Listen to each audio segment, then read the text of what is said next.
इनकी आंखों में एक सवाल होता है, क्या हम किसी के नहीं थे या फिर है कोई हमारा अपना। अस्सलाम वालेकुम। और ये मेरे पास हैं दारुसुकून के जूनियर, इनका नाम है मुर्तसिम। ये इनका नसीब ऐसा था कि दुनिया में आने से पहले इनका नाम हमारे पास लिख चुका था और फिर ये हमारे पास आ गए थे, सेकंड डे ही हमारे पास आ गए थे। और जब ये जिस कंडीशन में आए हैं तो मैं बता नहीं सकती कि इनकी क्या कंडीशन थी।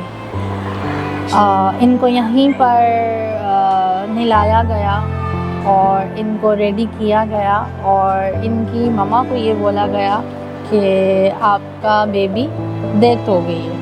और इनके फादर इनको खुद यहाँ पर लेके आए और इनके फादर का उस वक्त ये कहना था कि हम इसे अपनी सोसाइटी में पाल नहीं सकते।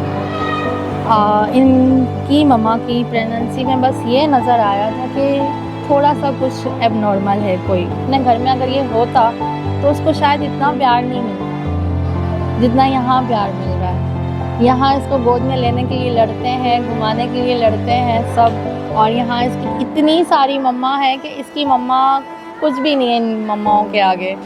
और हम सब इसके बहन भाई, और ये हमारा जूनियर है बहुत प्यारा और सब इसके बहुत फ़ैन है।